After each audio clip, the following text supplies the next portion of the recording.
번째 강의 진행하도록 하겠습니다. 세 번째 강의는 식도암의 조기 발견을 위한 내시경 검사 요령에 대해서 울산의대 서울아산병원 소화기내과 최기동 교수님의 강의를 듣도록 하겠습니다. 교수님의 강의를 박수로 청해듣도록 하겠습니다. 저는 오늘 이제 식도의 관찰에 대해서 이제 말씀을 드리려고 합니다.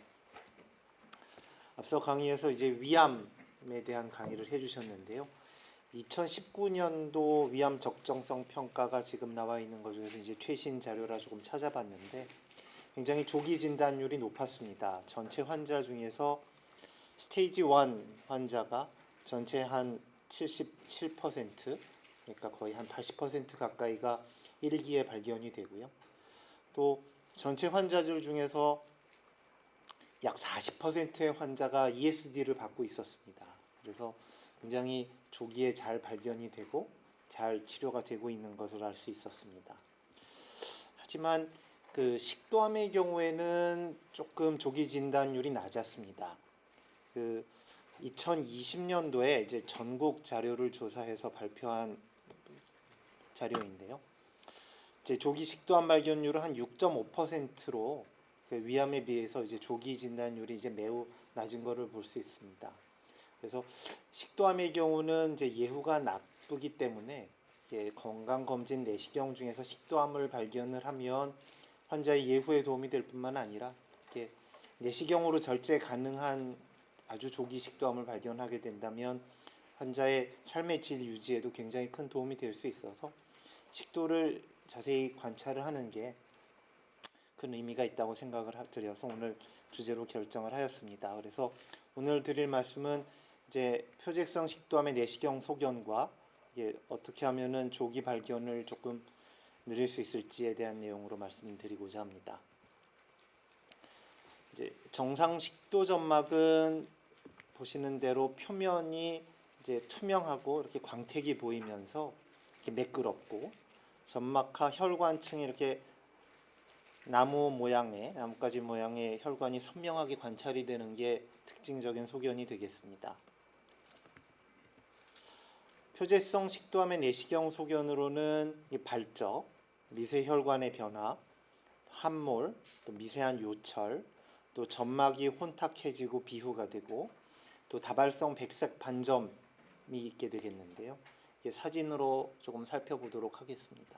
지금 이 포인터 부분이 표재성 식도암이 있는 부분이 되겠는데요. 자세히 보시면 약간 미세한 요철 변화, 그다음에 다발성 백색 반점이 이제 먼저 눈에 띄고요.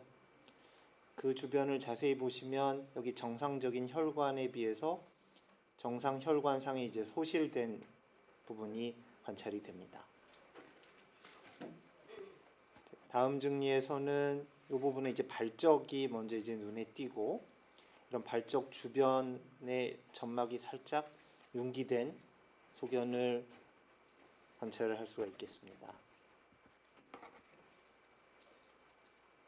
이제 융기형 표재성 식도암 소견인데요. 발적이 먼저 눈에 띄고 이런 불규칙한 융기, 또 자세히 보면 이제 확대 내시경을 보지 않아도 이런 미세 혈관상이 조금 변화가 있다라는 것을 알 수가 있습니다.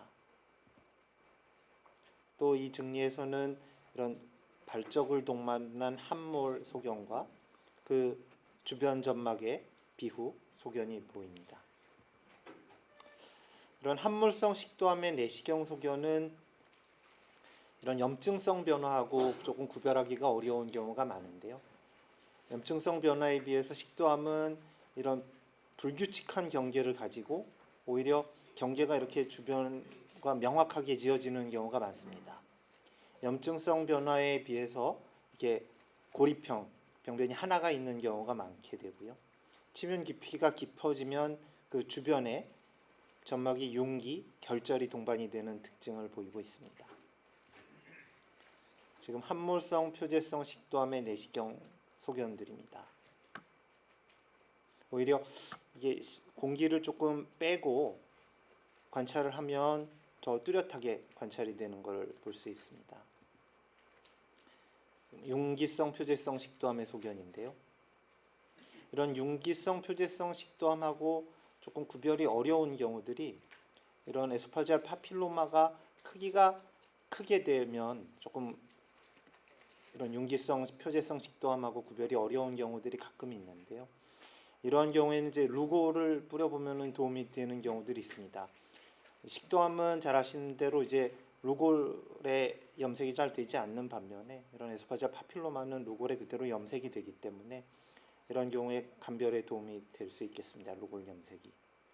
지금 어디가 이상이 있는지 조금 살펴보시면 뚜렷하게 보이진 않지만 이 부분의 점막이 약간 반짝이는 점막이 없어지고 약간 정상 표면 혈관들이 좀 이상하고 이 부분이 좀 이상해 보입니다.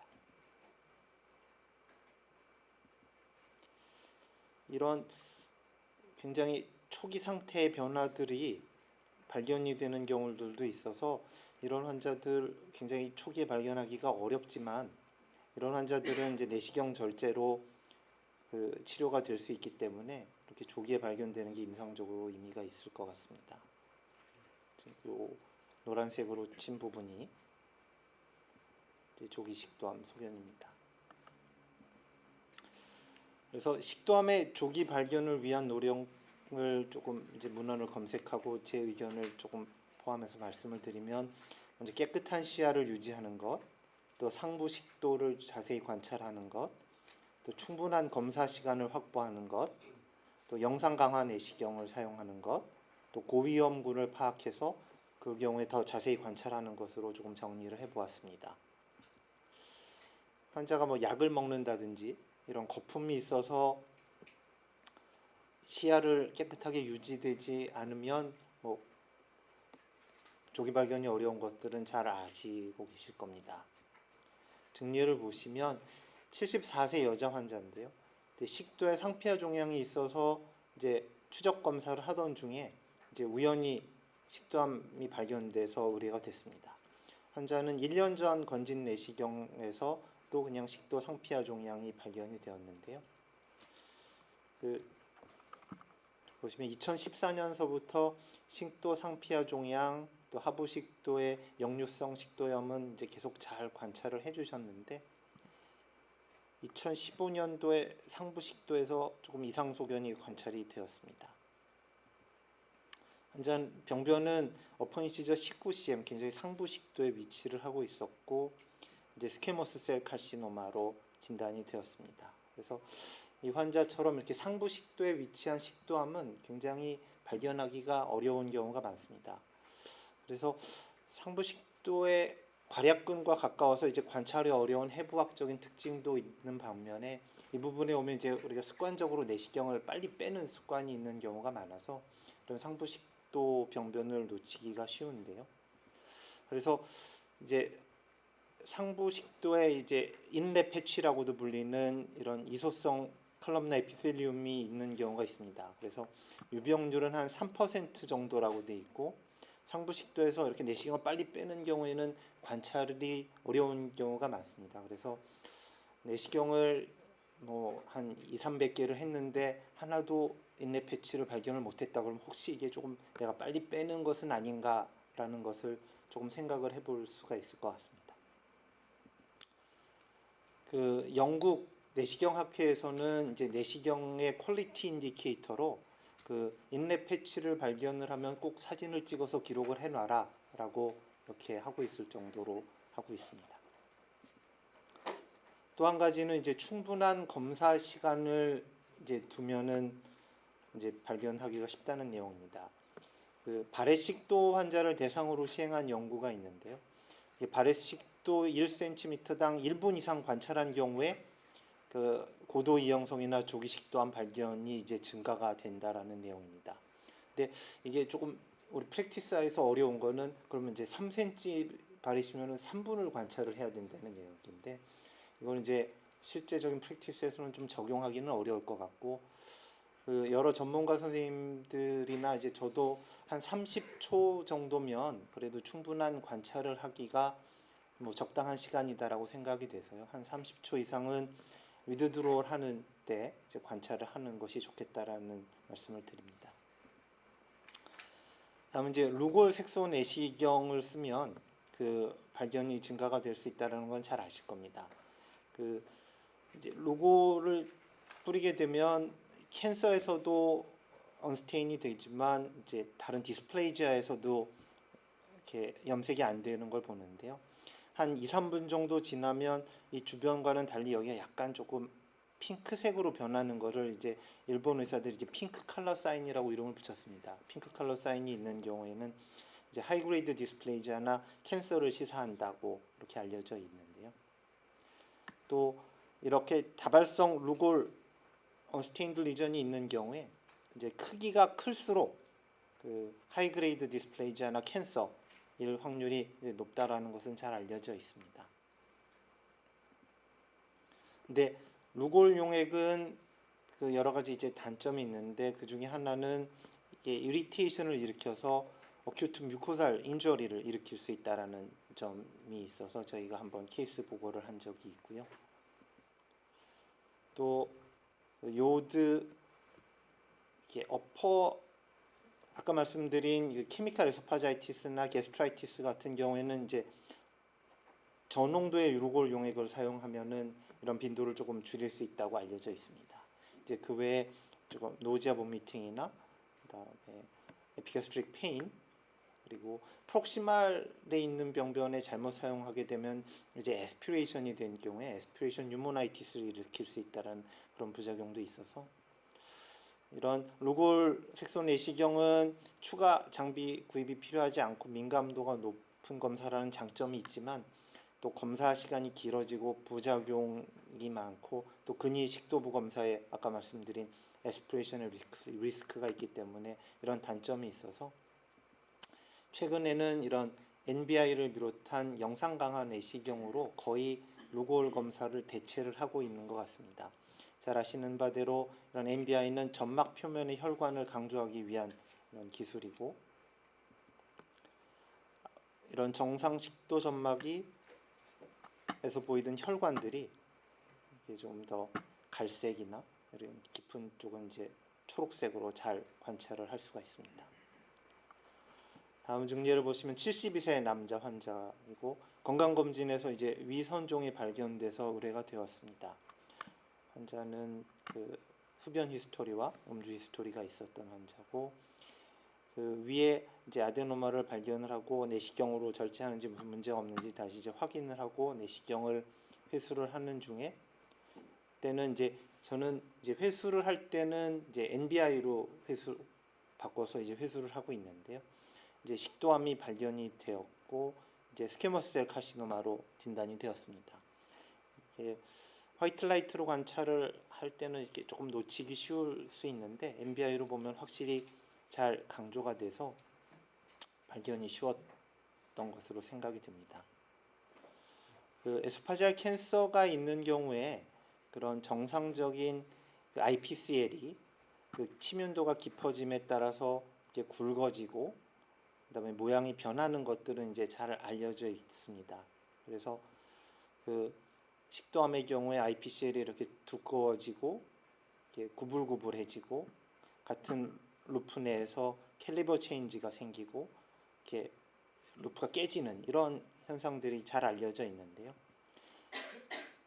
이거는 이제 NBI 마그니파잉 엔도스코피를 사용하면 지금 이런 IPCL들이 정상적으로 이제 관찰이 되게 되는데요. 그 식도암의 경우에는 이런 IPCL들이 이렇게 굵어지고 형태가 이상하게 되는 것들이 잘 관찰이 될 수 있습니다. 이건 이제 확대 내시경을 사용을 하면 이제 잘 관찰이 되는 내용인데 사실은 앞서 보여드린 그런 많은 이런 표재성 식도암들이 NBI를 통해서 관찰이 된 증례들이 많습니다. 그래서 이렇게 발견하기 어려운 식도암도 갈색으로 이렇게 관찰이 돼서 컨트라스트가 잘 돼서 조기에 발견하기 쉬운 경우들이 많습니다. 이 증례도 화이트 라이트에서는 잘 관찰하기 어려운 병변인데 NBI를 사용하면은 조금 더 쉽게 관찰을 할 수 있었던 증례가 되었습니다. 마찬가지로 그 앞서 보여드렸던 증례를 MBI로 사실은 발견한 증례고, 그래서 이런 MBI를 비롯한 영상 강화 내시경은 기존의 백색광 내시경에 비해서 식도암 조기 발견에 우월하고, 로골 섹션 내시경에 비해서 특이도, 또 근위부 식도 관찰, 검사 시간 단축, 부작용 측면에서 장점이 있습니다. 그래서 확대 기능을 사용하지 않더라도 이런 식도암 선별 검사에 유용하다고 할 수 있겠습니다. 잘 아시는 식도암 고위험군을 정리를 해보면 남성, 또 흡연, 음주, 또 두경부암의 과거력, 드물지만 에이칼라지아나 코로시브 에소파지알 인주어리 등이 있었던 경우, 또 타일로시스, 또 플럼너 빈슨 신드롬 같은 드문 질환인 경우에 식도암이 잘 발생한다고 되어 있는데요. 이런 경우에는 조금 더 자세히 관찰을 하는 것이 식도암 조기 발견에 도움이 될 것으로 생각이 됩니다. 그래서 오늘 말씀을 요약을 드리면, 깨끗한 시야를 잘 유지하고 충분한 검사 시간을 확보하면서 자세히 관찰을 하고, 또 식도를 좀 자세히 관찰하려고 마음을 먹는 것들이 조기 발견을 위한 요령이 되지 않을까 정리를 해보았습니다. 경청해 주셔서 대단히 감사합니다.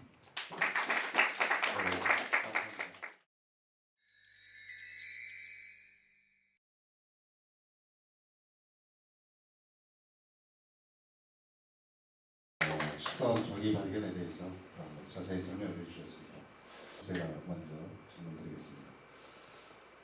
그러면 선생님 이렇게 색소 내시경이나 로골 솔루션 이런 것을 이용을 못하는 제2 기업 의사들 입장에서는 이 발견을 위해서 가장 중요한 부분이 뭐라고 생각합니까? 앞서 말씀드린 대로 루골 솔루션을 스크리닝에서 사용하는 것은 사실은 현실적으로 어려운 점이 많아서, 제가 생각할 때는 최근에 개발된 영상 강화 내시경을 이용을 하는 게, 비록 아직 수가를 따로 받고 있지는 못하는 것으로 알고 있지만 그런 것들이 조기 발견에는 도움이 되는 것으로 생각이 되고, 조금 더 검사 시간을 충분히 한 30초 이상 들어가면서, 저 같은 경우에는 들어가면서는 보통 화이트 라이트 엔도스코피로 관찰을 하고, 위드드로우를 할 때는 MBI로 바꿔서 관찰을 하고 있는데요.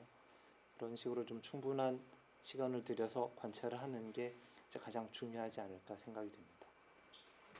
말씀하신 대로 제 개인적으로는 70세 이상 남자에 있어서 스모커인 경우는 NBA라든지 또는 색소 내시경을 좀 자세히 관찰하고요. 사진 커트를 G 정션을 제외하고 식도 체부를 꼭 4장 이상을 찍으려고 합니다. 4장을 찍기 위해서는 결국은 순간순간 스태틱 이미지로 봐야 되기 때문에 사진 촬영을 좀 더 많이 하려고 노력하고 있습니다. 교수님 어떻게 하시는지 궁금합니다. 예, 저도 사진의 개수를 저는 정해놓고 있지는 않은데요. 평균적으로 4장 이상은 촬영을 하고 있는 것 같습니다. 그리고 식도가 이제 연동 운동이 지나가게 되는데, 식도를 충분히 펴져 있을 때 이미지를 얻으려고 생각을 하고 그때 찍으면 한 4장 이상 찍게 되는 것 같습니다. 교수님 강의 말씀하셨듯이 관심을 갖는 엔도스코피스트가 그 기관에 있느냐 없느냐가 식도암, 지금 교수님 식도암을 말씀하셨지만 식도암의 전구체인 로그레이 디스플레이나 하이브리드 디스플레이자 일시축 카시노마가 엄청나게 늘어나는 걸 저희 병원에서 경험했습니다. 저희가 이제 임상을 하지 않다 보니까 만약에 저희들이 로그레이 디스플레이자라고 진단을 하는 경우에 임상적으로 어떤 의미를 갖는지, 저희들이 원래 마일드 디스플레이자, 모더레이트 디스플레이자, 시비어 디스플레이자를 할 때 항상 3티어를 하게 되면 중간 값을 일반적으로 심리학적으로 택한다고 해서 의미를 잘 안 둔다라는 그런 심적 바탕 때문에 로그레이드, 하이그레이드 둘 중에 하나를 선택하게끔 만드는 것 배경이 중요하게 역할한다라고 항상 저희들이 논의하다 보면 나오는데, 로그레이드 디스플레이자하고 하이브리드 디스플레이자의 임상적인 어떤 차이랄까요? 그런 것을 좀 저희들이 좀 더 알았으면 그 어떤 용어 선택에 따른 신중함을 더 가질 수 있을 것 같다는 생각이 들어서 한번 읽어주고 싶습니다. 좋은 질문 감사드립니다. 저희 임상의사에서는 이제 병리과 선생님들이 이제 리포트 해주시는 거에 굉장히 많이 의존을 하게 되는데요. 이제 하이그레이드 디스플레이지아라고 리포트를 해주시면 또 내시경 소견이 이제 거기에 합당하게 아까 말씀드린 대로 주변하고 경계가 잘 지워지고 또 혈관 IPCL 패턴이 거기 합당한 소견을 보이고 그러면은 적극적으로 리섹션을 합니다. 내시경으로 리섹션을 하는데 이제 로우 그레이드 디스플레이지아 같은 경우에는 또 특히 특별히 또 경계가 명확하지 않고 또 크기가 작고 그런 경우에는 저는 이제 팔로우업을 해서 리바이옵시를 하는 경우가 많고요. 또 이게 리플럭스 에소파자이티스하고 동반된 경우에 디스플라지아로 이렇게 리액티브 ATPR랑 디스플라지아가 구별이 어려운 경우로 알고 있습니다. 그런 경우에는 PPI를 충분히 사용을 해서 이제 리플럭스 에소파자이티스를 치료하고 다시 바이옵시를 해서 이게 정말로 디스플레이지아가 맞는지 또 혹시 리액티브 ATPR은 아닌지를 조금 구별하려고 노력을 하고 있습니다. 그래서 이렇게 해서 말씀드리면 로우 그레이드 디스플레이지아는 조금 팔로우업을 하는 편이고 하이 그레이드 디스플레이지아는 적극적으로 리섹션을 하고 있습니다. 실제로 샘플을 저희들이 이제 ESD 샘플로 받게 되면 가장 심한 곳은 인시추 카시노마가 있는데 사실 저희들이 이제 맵핑을 쭉 보다 보면 사실은 풀 스펙트럼이 다 보이거든요. 가장자리에서 로그레이드부터 시작해서 모드레이, 시비어, 인시추까지 쫙 여기저기 깔려서 보게 되는데 그게 실제로 엔도스코피스트가 어느 사이트를 픽업해 주느냐에 따라서는 결국은 좀 하이그레이드 디스플레이가 있음에도 불구하고 로그레이드를 진단을 받을 수 있는 케이스도 충분히 하다라고 보시는 거죠. 예, 그렇습니다. 그래서 그 내시경 소견을 아까 말씀드린 이유가 내시경 소견에서 하이그레이드 디스플라지아나 캔서가 의심되는데 로그레이드로 나오게 되면은 다시 리바이옵시를 한다든지 적극적으로 리섹션을 하고 있고요. 내시경 소견에서도 이게 하이그레이드나 캔서가 의심되지 않는데 바이옵시에서 로그레이드로 나온 경우에 팔로우업을 한다라는 그 뜻으로 말씀드렸습니다. 이로서에 개원하고 있는 윤철선 내과관입니다. 지금 조기 시도하는 경우하고 좀 서저리 파트로 보내야 되는 경우하고 어떻게 간결을 해서 내시경적 결제수를 보낼 것인지 기준이 좀 있을까요? 예, 좋은 질문 감사드립니다. 이제 위암하고 달리 식도암의 경우에는 조금 림프절 전이를 빨리 하는 것으로 되어 있어서요. 위암의 경우에는 포칼한 सब뮤코살 인베이전이 있어도 내시경으로 절제를 하는 반면에 식도암 같은 경우에는 이제 뮤코살 캔서이고 그다음에 CT나 EUS에서 림프노드 전이가 없는 경우에 그런 경우를 대상으로 저희가 내시경 절제술을 하고 있습니다. 그래서 이렇게 해서 말씀드리면 림프절 전이가 없는 점막암이 이제 대상이 되고 크기 같은 경우에는 큰 제한은 없는데 완전히 서컴프런스 그러니까 식도를 거의 내강을 다 둘러싸는 경우에는 이제 기술적으로도 어렵기도 하고 또 절제하고 스트릭처 리스크가 크기 때문에 한 OCM보다 작은 경우에는 내시경 절제를 시도할 수도 있지만 완전히 둘러싸는 병변이 OCM이 넘으면 아무리 점막암이라고 해도 외과적인 절제를 권유하는 게 일반적입니다. 우리 개원의 입장에서는 어쨌든 검사 전에 히스토리 잘해서 고의료 부위라고 판단이 되면 내시경 빼는 과정에서 식도를 한 30초 이상 관찰하는 것이 좋을 것 같습니다. 예, 제가 그러면 혹시 선생님 중에 이런 MBI나 영상 증강 내시경을 쓰시는 분이 얼마나 되시나요? 개원가에서.